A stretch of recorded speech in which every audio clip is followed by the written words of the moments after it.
You're ugly, incompetent, and a spendthrift. Get married quickly because you're a nuisance. That's what my father said to me when I turned 16, spewing insults. Unable to rebel, I married a man I didn't even know.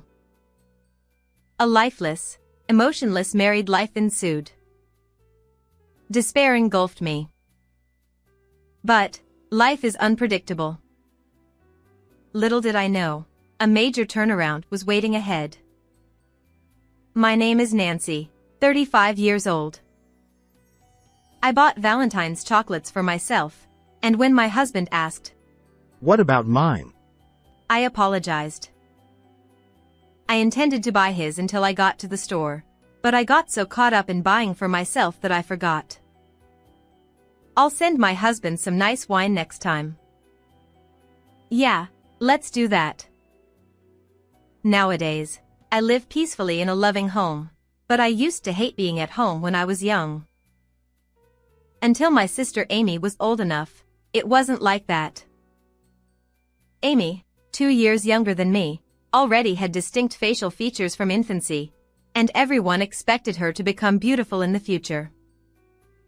A few years later, surpassing everyone's expectations, my sister grew up to be adorable and became a kids model at my mother's urging. It wasn't major acting gigs, just appearing briefly in local construction-related commercials or showing her profile on flyers for community events. She wasn't the real deal as everyone imagined for a child actor. Yet, for my parents, even my sister's small achievements were a significant honor.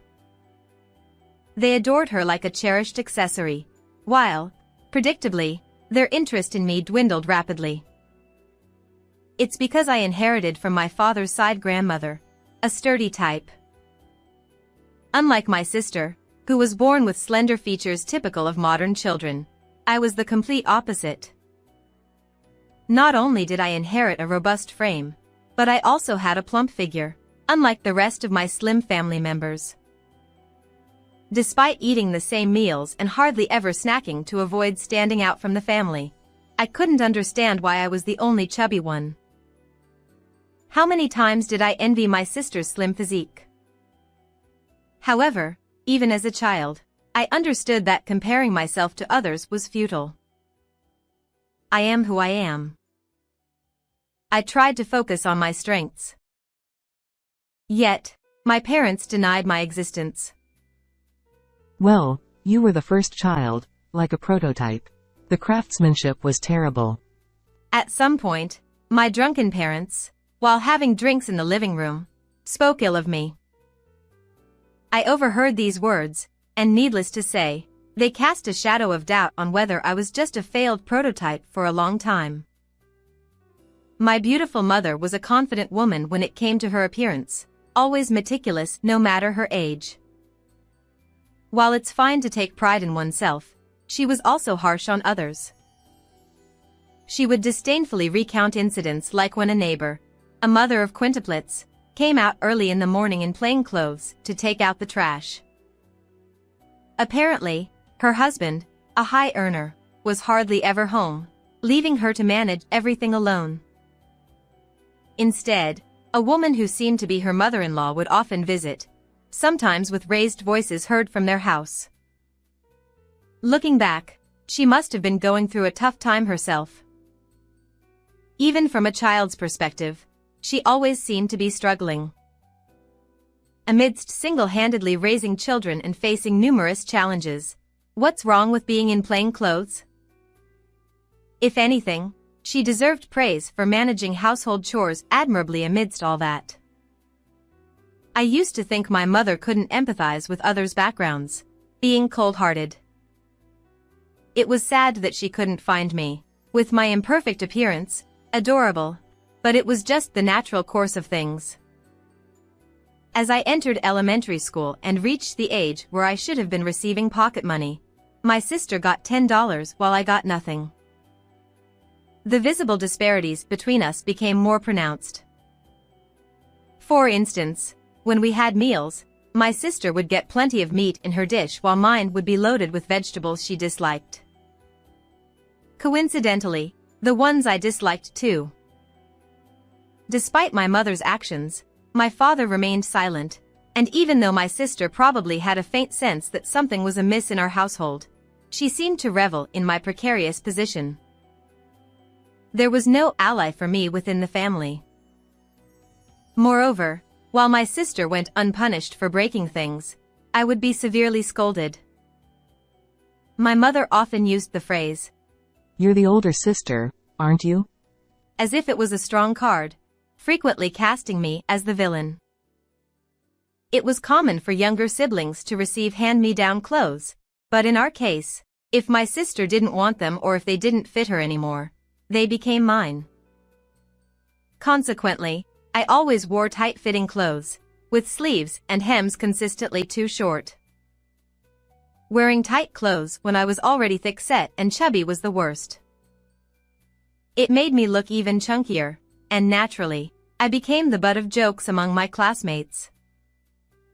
Even though it was my mother who made me wear ill-fitting clothes, she too would smirk at me with contempt. Whether at home or outside, I was constantly told, "Your sister is so cute, isn't she?" Hearing this repeatedly, my once bright personality gradually darkened. Even when interacting with friends, I would entertain paranoid thoughts like, maybe this person also finds me ugly. Or, perhaps deep down, they want to be friends with my sister instead. Looking back now, I realize how absurd it was to entertain such delusions, but at the time, I was trapped in a cycle of self-victimization. With a thoroughly negative mindset, my relationships with others inevitably suffered, and my circle of friends dwindled gradually. Yet, rather than feeling down about it, I preferred to isolate myself willingly. I was tired of engaging with others while constantly doubting their feelings, finding solace in solitude instead.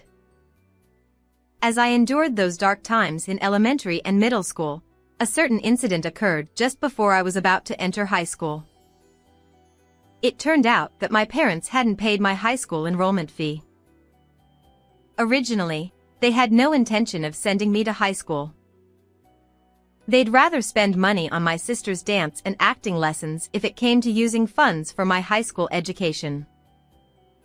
I somehow managed to persuade them, finally getting them to promise that if I passed the entrance exam for a public high school, they would let me attend. At the time, with my sister's increasing involvement in entertainment activities, and being burdened with household chores by my parents, I studied desperately amidst the chaos and managed to pass the exam as they instructed, securing a spot at a public high school. I thought everything would be fine now, and although I was just a child, I foolishly trusted my parents and felt relieved. But I was wrong. Those people weren't my parents. They were just monsters who brought me into this world. My mother casually remarked, "Enrollment fee? Oh, I forgot about that. But it doesn't matter. You don't need to go to high school anyway. With or without education, with that face of yours, your life won't amount to anything worthwhile." Without any apology, my father and sister laughed uproariously as my mother spewed her insults. It was too late for me to realize that the enrollment fee hadn't been paid, and I had to give up on entering high school. Sure, I could have worked part-time to save up money and enrolled a year later, but I just couldn't bring myself to do it.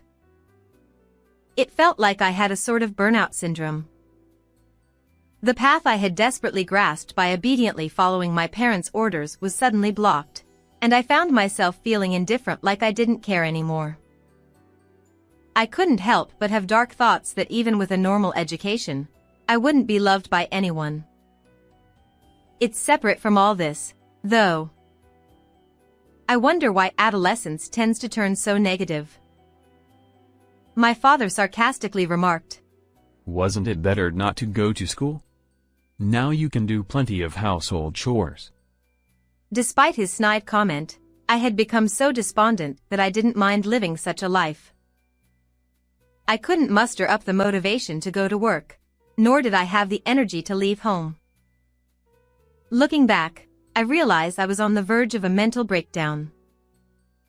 I was living each day like a robot, just fulfilling the tasks my parents demanded of me. One day, my father suddenly said to me, "You're turning 16 tomorrow, right?" Despite recently ignoring me, his mention of my birthday brought a smile to my face. I couldn't help but wonder if he would celebrate it this year, perhaps because I've been helping with chores. However, his next words shattered that hope as he casually demanded, "Hurry up and get married. A useless, ugly, money-sucking daughter like you is just a nuisance." What? My father casually demanded that I get married, as if telling me to run to the supermarket for casual shopping, leaving me dumbfounded. Without even looking at me, he insisted, "Get married tomorrow right away." Spouting unreasonable demands. Wait, what do you mean, Dad? I stammered, unable to find words. He explained, "There's someone I want to be on good terms with for Amy's career. Seems like the son of someone connected to a talent agency is of marriageable age." I protested. But why marriage? He chuckled. "Oh, at a dinner, when I talked that our eldest daughter seemed to take a liking to the son's photo, and I hyped it up, the talk turned to about marriage. Ha ha ha." I felt an unprecedented sense of disgust towards my father, who was in such high spirits. I had never seen a photo of such a man before, and my father talking with a smile about selling off his daughter made me sick. In this day and age, it's inconceivable to accept marrying someone I've never even seen. Despite thinking everything was impossible, my father said, "The son on the other side seems to have taken a liking to your photo too. It's a miracle that someone with your looks has been liked. Congratulations." Finally, my father looked into my eyes with a beaming smile, and I was speechless. Liked by him? That's just impossible. After all, I've always been told by everyone that I'm unattractive. For someone to like that. It felt disrespectful, but I couldn't help but think the son must be a pretty awful person. Maybe the son's desperate for any connection with a woman, or maybe he's trying to make me do something even more unsavory. I couldn't help but feel like there must be some ulterior motive. I wanted to refuse, but my father threatened, "If you dare to be selfish, I'll kick you out." So, I had no choice but to remain silent. And thus, I was forced to sign the marriage certificate against my will. My sister watched with gleeful claps and laughter.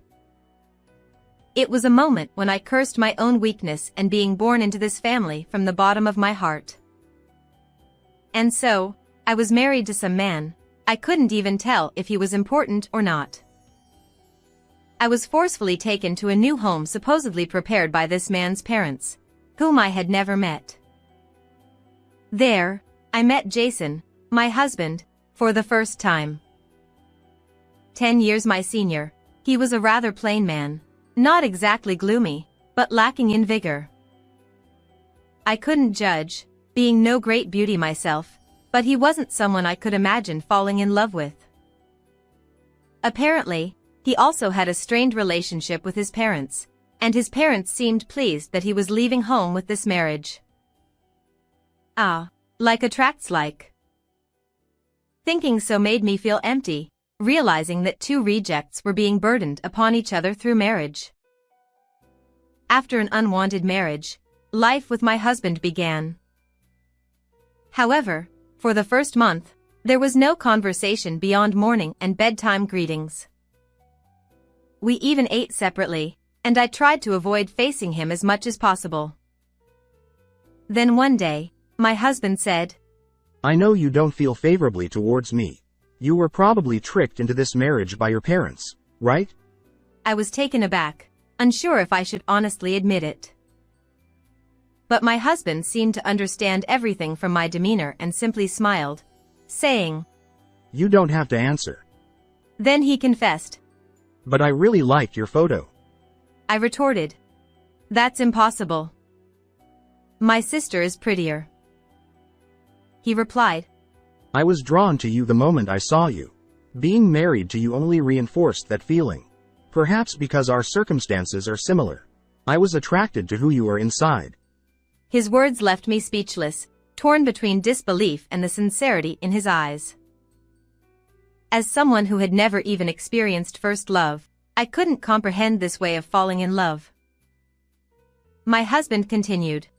If you don't want this, you're free to divorce me. I have the paperwork ready. But would you consider starting as friends, if you're willing? His shy smile made my heart flutter ever so slightly, a secret I still hold. At that moment, his willingness to be friends instead of just husband and wife touched me, making me reconsider this relationship. From then on, we started eating together. There wasn't any particular agreement, and even after learning about my husband's kindness, I didn't immediately muster the courage to become close. Of course, it took time to come together. But gradually, we began having conversations beyond greetings, discussing the weather, temperature, and sharing our preferences. Being together didn't seem so unpleasant anymore. As the invisible wall between us thinned, we found ourselves in a relationship where we shared meals and watched TV together. Interestingly, we both loved books and had many things in common. Like my husband initially mentioned, both of us had been considered troublesome by our parents, so our values and perspectives were similar, and being with each other felt more comfortable than anyone else's company. As we lived together, years passed, and in our 4th year, he proposed. Finally, we became truly husband and wife from the heart. Some might find it odd to receive a proposal after already being married on paper, but for us, it was fine. After all, we were a quirky couple from the start. We skipped dating and proposals, but together, we carefully rebuilt what we missed. After 10 years, our parents never came to check on us, and amidst peaceful days, a child was born. Living happily, I thought my life wasn't a waste, until news broke of a famous celebrity being arrested by the police. It seemed another celebrity associated with them might also be involved in the crime, as the TV buzzed daily with gossip magazine articles. Although it was a world unrelated to us, my sister's name unexpectedly emerged among those mentioned. Despite holding the title of an actress, she currently had no work and hardly engaged in any entertainment activities, occasionally taking on extra-like jobs through her agency. While her fame as an actress was virtually non-existent, her notoriety as a criminal was suddenly skyrocketing. In a photo, she was seen closely following a famous actress from her agency into a crowded venue, where many men were present. Though she managed to avoid prosecution for the criminal activity, it was obvious to everyone that she was involved. The person who leaked this photo was a former classmate of my sister's who worked at a nightclub. Apparently, they had always disliked my sister, and upon seeing her by chance at the club, discreetly took a photo, shared it with friends, and it quickly spread, eventually reaching the magazines, sparking this scandal. As my sister, I can only sigh in resignation. Well, I thought it had nothing to do with me. Until suddenly, my parents showed up at our doorstep. As soon as they opened the door, my mother, with tears in her eyes, clung to me, pleading, Help us, Nancy. My father desperately supported her. My mother, who used to be so beautiful, looked gaunt, with damaged hair, more gray strands, and thinning locks. What are you here for? I don't remember being asked to help, I said, puzzled. You're the only one we can rely on now. My mother replied. Huh? I showed my confusion, prompting my father to speak up. Let me explain. He began. It turned out my sister had been arrested just recently. She was just a no-name actress, so it hadn't made the news, and I hadn't heard about it either. Apparently, my sister's classmates had managed to gather information even I, her sister, didn't know. With rumors swirling beyond what was reported in the news, my sister's misdeeds were now common knowledge among the neighbors. Consequently, my parents were being shunned, and their home was being vandalized with graffiti, rocks thrown, and silent calls. We can't live there anymore. Why did she do such a thing? She shouldn't have been born. You're my only daughter. My mother cried, embracing me. Please. We can't stay in that house anymore. Let us stay here. Let's live happily together. She pleaded. What audacity! I quietly took my mother's shoulders and gently pushed her away. Nancy? I don't remember ever living happily with you, I said calmly. What are you saying? We were a close-knit family, weren't we? My mother insisted. That's right, Nancy. My father added. Both of them looked puzzled by my words, clearly trying not to upset me. If we were such a close-knit family, I wouldn't have ended up in this marriage. You both sold me out for my sister. I snapped at my father. But being here in this house means you're still carrying on with your marriage. Isn't that a happy outcome? My father chuckled.